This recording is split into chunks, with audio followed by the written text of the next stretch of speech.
Olá, seja bem-vindo ao programa Janelas para a Vida.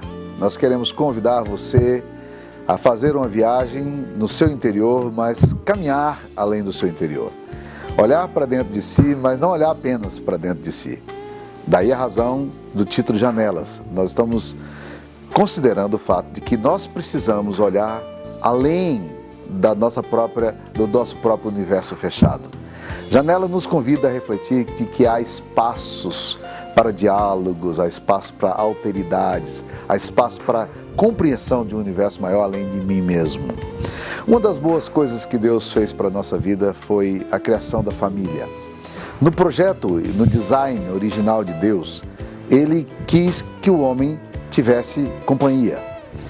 O diálogo no livro de Gênesis começa com a seguinte afirmação: viu Deus que o homem estava só e fez-lhe uma companheira. O homem estava só. Solidão não é um bom projeto para a nossa vida. Você pode dizer, mas família também é uma fonte de incompreensão, uma fonte de sofrimento. De fato, família é um lugar de ambiguidade. Família é um lugar de contradições. Porque família é um lugar onde nossos problemas, eles afloram com a força muito maior do que em qualquer outro lugar. É o único lugar na vida onde nós podemos ser autenticamente nós mesmos, e se tentarmos ser outra coisa não vai dar certo. Mas já parou para considerar também que família é o lugar de cura? Que família é o lugar no qual nós encontramos alento, proteção, segurança e estabilidade? Nós precisamos de família. Família é um convite para a gente sair da gente mesmo. Família é um lugar onde os segredos desaparecem, onde a nudez é manifesta. Quando Deus criou a família com alguns projetos. Antes de mais nada, é bom entender que Deus instituiu o casamento. Porque no livro de Gênesis, nós percebemos que Adão estava sentindo uma solidão, mas ele não entendia muito bem exatamente o que estava acontecendo com ele. E é curioso que a Bíblia afirme que Deus viu a solidão de Adão. Deus percebe que Adão, apesar de ser um ser completo em si mesmo, ele precisava de alguém porque não havia uma companheira, alguém que aliasse e estivesse no mesmo nível dele. E Deus então resolveu criar a sua mulher, a quem ele deu o nome de Eva. Casamento é um projeto de Deus. Já pararam para pensar nisso? Numa época onde se questiona tanto a instituição do casamento, é bom considerar que casamento é uma instituição divina, é uma criação de Deus, não é uma invenção humana. Não foram os homens que criaram essa ideia, foi o próprio Deus que disse: não é bom que o homem esteja só, eu vou lhe fazer uma auxiliadora que lhe seja idônea. E assim, Deus então faz a companheira para andar com ele. Instituição divina. Isso é maravilhoso, é bom a gente pensar nisso aí. Um outro aspecto que Deus considera nas Escrituras Sagradas é que Deus fez um projeto de igualdade, porque Ele disse: far-lhe-ei uma auxiliadora, far-lhe-ei uma companheira, alguém que vai somar, porque não havia entre a natureza alguém que lhe fosse idônea ou compatível. É muito curioso pensar nisso. Deus fez um projeto, o homem, para ter um projeto de companheirismo. O problema no casamento é quando esse projeto de companheirismo é quebrado, quando um se julga superior ao outro, e aí se perde a alteridade, a igualdade, a parceria. Uma das grandes conspirações contra a nossa família é quando nós temos essa compreensão desigual, quando um se julga superior ao outro. Deus fez o homem para que o homem pudesse conviver com uma companheira. Outra coisa interessante no texto bíblico é que Deus fez o homem para um projeto de celebração. Porque diz-nos a palavra de Deus que quando Adão viu Eva, ele se alegrou, ele ficou impressionado com aquilo. E quando nós estamos lendo a literatura hebraica e mesmo nos textos bíblicos em português, nós vemos que há uma colocação do texto um pouquinho mais para dentro, a margem é um pouco maior. Por quê? Para dar a ideia de que aquilo se trata de uma poesia. Em geral, nós lemos aquele texto de uma forma fleumática, né? De que Adão disse, esta afinal é osso dos meus ossos e carne da minha carne. Mas ali é uma poesia. Adão não disse aquilo de uma forma fleumática e tranquila. Adão disse aquilo de uma forma celebrativa. Muito provavelmente é o que aconteceu com os teus olhos quando você viu a sua companheira pela primeira vez. E você, ao olhá-la, você disse, esta, afinal, é o osso dos meus ossos. Essa faz sentido, ou esse faz sentido. É esse projeto de celebração.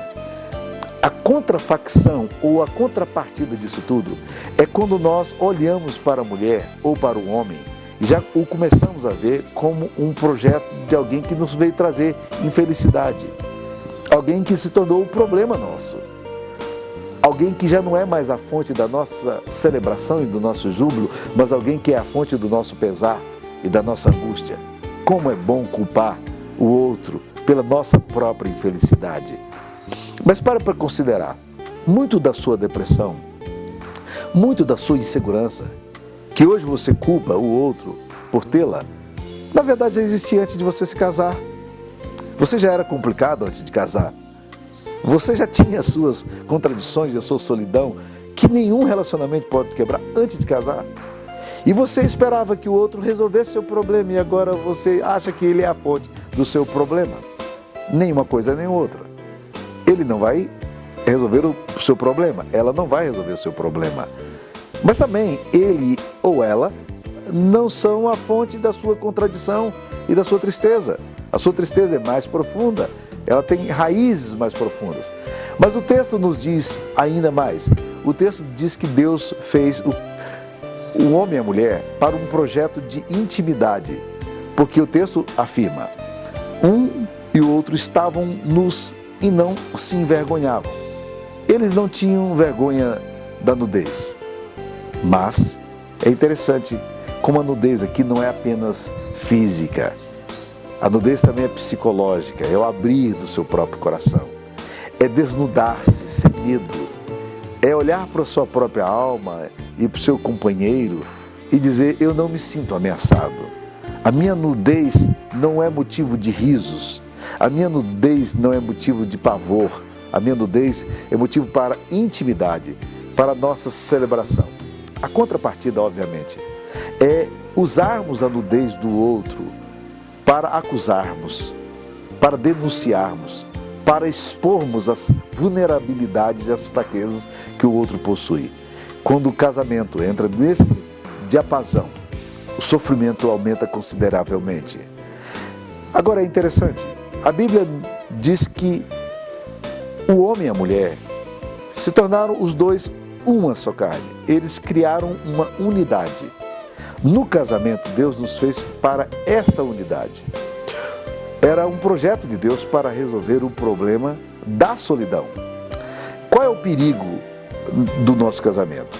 É de nós olharmos para o nosso casamento e transformarmos um casamento em alguma coisa onde a solidão ainda continue. É curioso que, às vezes, a gente casa, mas a gente quer continuar solteiro.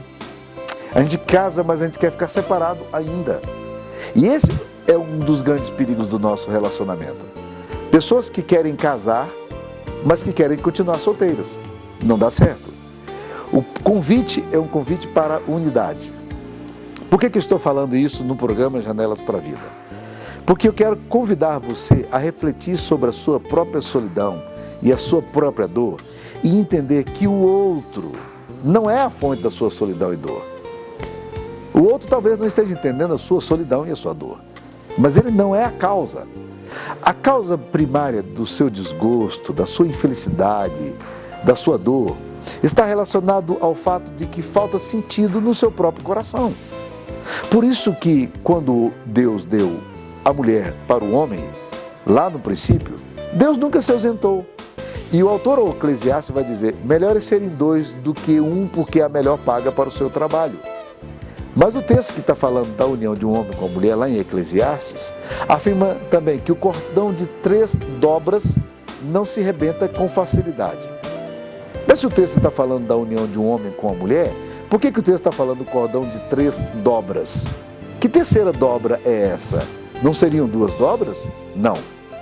No casamento, nós somos convidados a criarmos uma corrente na qual Deus vai se relacionando conosco. Quando nós percebemos Deus no nosso casamento, quando nós percebemos a sacralidade no nosso ajuntamento, isso abre uma enorme janela para a nossa existência e a compreensão nossa se torna mais ampla.